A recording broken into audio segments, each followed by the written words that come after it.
আমাদেরকে বলে মৌলবাদী। আমরা আসল কথা বলি, ভালো কথা বলি, দেশপ্রেমের কথা বলি, আমরা জনগণের কথা বলি, আমরা মা মাটি ও মানুষের কথা বলি, আমরা ইসলামের কথা বলি, আমরা দেশের সমৃদ্ধির কথা বলি। এজন্য আমাদেরকে বলে মৌলবাদ। আবার আমাদেরকে বলে ধর্ম ব্যবসায়ী। আছে না নাই? আমরা ধর্মের সত্য কথা প্রচার করি, যেটা দেশের ভালো, জনগণের ভালো, সেটা উপস্থাপন করি, আমাদেরকে বলে ধর্ম ব্যবসায়ী। আমার প্রিয় ভাইরা, যারা ইসলামের কথা বলে, যারা কোরআনের কথা বলে, এরা ধর্ম ব্যবসায়ী নয়। খবরদার, আলেমদের বিরুদ্ধে দাঁড়াবেন না। আলেমদের পক্ষে থাকলে আপনার জীবন উজালা করে দিবে কে? আমার নবীকে গালি দিত গণক, জাদুকর, এরপর গালি দিত পাগল, নির্বংশ বলে, আর আমাদেরকে গালি দেয় মৌলবাদী বলে, আমাদেরকে গালি দেয় রাজাকার বলে। রাজাকার শব্দটা তো এখন একটা অ্যাওয়ার্ড হয়ে গেছে, অ্যাওয়ার্ড। রাজাকার রাজাকার গালি দেওয়ার দিন শেষ। কি দিন আসলো, সুবহানাল্লাহ কইবেন না? আল্লাহ তো আমাদেরকে দেখাইছে। রাজাকার শব্দটা এখন একটা অ্যাওয়ার্ড হয়ে গেছে। সুবহানাল্লাহ, সুবহানাল্লাহ। পরিস্থিতি পাল্টে দিতে আল্লাহর সময় লাগে না, চিল্লায় বলেন ঠিক কি না? কুন আলিমান আও মুতাআল্লিমান আও মুত্তাবিআন আও মুহিব্বান ওয়ালা তাকুনিল খামিস ফাতাহলিক। হয় আলেম হও, নয় আলেমের ছাত্র হও, নয় আলেমকে মহাব্বত করো, নয় আলেমকে সাপোর্ট করো। এই চারটা করো, 5 নাম্বার হয়েও না, আলেম বিদ্বেষী হয়েও না, তাহলে দুনিয়াও শেষ, আখিরাতও শেষ। চিল্লায় বলো ঠিক কি না? খবরদার, নিজেকে ইসলামের বিরুদ্ধে দাঁড় করাবেন না। এদেশের আসল পরিচয় ইসলাম। এদেশের আসল পরিচয় কি? আওয়াজ করে বলতে হবে, এদেশের আসল পরিচয়। এদেশে আজান শুনে সূর্য ওঠে শহর গ্রামে, এদেশে আজান শুনে সূর্য ডোবে সন্ধ্যা নামে, এদেশে সকল কাজে সবাই বলে বিসমিল্লাহ, এদেশে ভালো কিছু দেখে শুনে হাসি মুখে সবাই বলে মাশা আল্লাহ, সুবহানাল্লাহ, সুবহানাল্লাহ, সুবহানাল্লাহ, সুবহানাল্লাহ, সুবহানাল্লাহ। ঠিক কিনা বলেন? ও নবীন তরুণ, তোমার কিসের এত ভয়? জেনে রেখো বাংলাদেশের আসল পরিচয়। এদেশের আসল পরিচয় ইসলাম। প্রিয় ময়মনসিংহ, গলা ফাটিয়ে বলো, এদেশের আসল পরিচয় কি?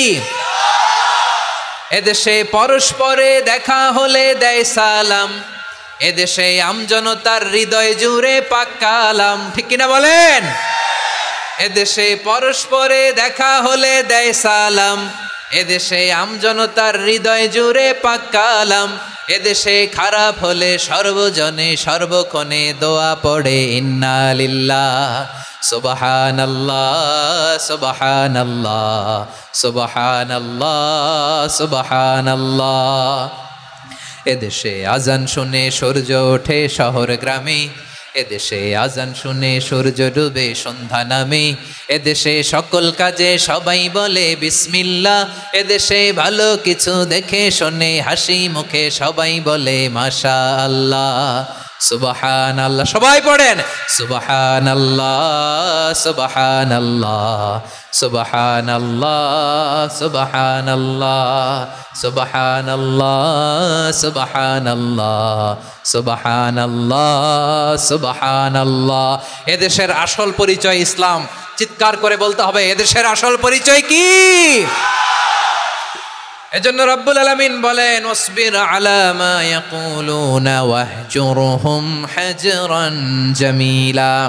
ও নবী, ধৈর্য ধারণ করেন, ওরা যাই বলুক আপনি মন খারাপ করবেন না, ওদেরকে আপনি ইগনোর করেন, ওদেরকে দাম দেওয়ার দরকার নাই। ধৈর্যই আমাদের শক্তি, ধৈর্যই আমাদের সম্বল। ঠিক কিনা?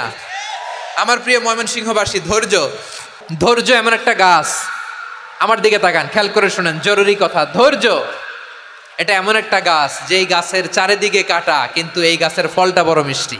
ধৈর্য এমন একটা গাছ, যে গাছের চারিদিকে কাটা, কিন্তু এই গাছের ফল বড় মিষ্টি, সুমিষ্ট। ধৈর্য যদি ধরতে পারেন, এর ফলাফল দিব কে? আমরা 16 বছর ধৈর্য ধরছি না? এই ফলাফল আমাদেরকে আরশের উপর থেকে দান করেছে কে? বিপদ আসবে, জুলুম আসবে, একটু ধৈর্য ধারণ করবেন, ফলাফল পেয়ে যাবেন। ঠিক কিনা বলেন? এজন্য আল্লাহ বলেন সাবিরিনা ওয়াস সাবিরাতি, ধৈর্যশীল বান্দা বান্দীদেরকে আমি বড্ড পছন্দ করি।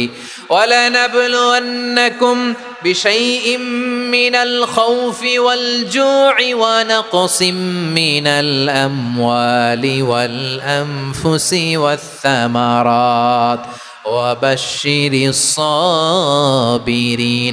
আল্লাহ বলে এই জমিনে আমি ভয় দিয়ে, ক্ষুধা দিয়ে, জানমালের হানি দিয়ে, সম্পদ হানি দিয়ে তোমাদেরকে পরীক্ষা করব। এই পরীক্ষায় সফল হবে তারা ধৈর্য ধারণ করেছে যারা। ইন্নাল্লাহা মা'আস সাবিরিন, ধৈর্য ধারণকারীদের সাথে আল্লাহ আছে রাডাই। ধৈর্য ধরতে হবে, ধৈর্য ধরতে হবে। ধৈর্য এমন গাছ যে গাছের চারিদিকে কাটা, ফলটা বড় মিষ্টি।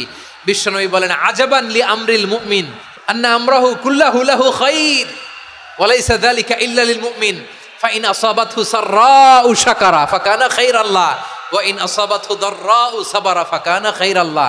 বিশ্বনবী বলেন এই যে ইমানদারদের ব্যাপারটাই আলাদা, ব্যাপারটাই আলাদা। এটা ইমানদার ছাড়া অন্য কেউ এই বরকত পায় না। কি বরকত? ফাইন আসাবাতহু সাররাউ শাকারা, ইমানদাররা ভালো অবস্থায় থাকলে শুকরিয়া করে, এটা তার জন্য ভালো। শুকরিয়া করলে সওয়াব আছে না নাই? মুমিনরা বিপদে পড়লে ধৈর্য ধরে। আচ্ছা বলেন তো, ধৈর্য ধরলেও সওয়াব আছে না নাই? তাহলে সুখের সময় শুকর, দুঃখের সময় সবর, উইন উইন সিচুয়েশন। আমাদের সারা জীবনই এই দুই আমল আছে না নাই? হয় আমরা শুকর গুজার হই, নয় সবর করি। সুখের দিনে আমরা শুকর গুজার হই, বিপদের দিনে সবর ইখতিয়ার করি। তাহলে হয় শুকর নয় সবর। যখনই থাকি, যে অবস্থায় থাকি, আমাদের সওয়াব আছে না নাই? আবার আল্লাহর নবী আল্লাহর কাছে দোয়া করতেন, আল্লাহ আল্লাহুম্মা জাআলনি শাকুরা ওয়া জাআলনি সাবুরা ওয়া জাআলনি ফি আইনি সাগীরা ওয়া ফি আ'য়ুনিন নাসি কাবীরা। তিনি বলছেন আল্লাহ আপনি আমারে শুকরগুজার বান্দা বানান, ও আল্লাহ আপনি আমারে ধৈর্যশীল বান্দা বানান, আমার চোখে আপনি আমারে ছোট বানান, জনতার চোখে আপনি আমারে বড় বানান। পড়েন আমিন। তাহলে সাবিরিন ও সাবিরাতি, ধৈর্যশীল নারী ও পুরুষ আল্লাহ পছন্দ করেন। শুনতেছেন? কয়টা গেল? এক নম্বরে মুসলিমিন মুসলিমাত, দুই নম্বরে মুমিনিন মুমিনাত, তিন নম্বরে কানিতিন কানিতাত, চার নম্বরে সাদিকিন সাদিকাত, পাঁচ নম্বরে সাবিরিন সাবিরাত, ছয় নম্বরে আল খাশিঈন আল খাশিআত।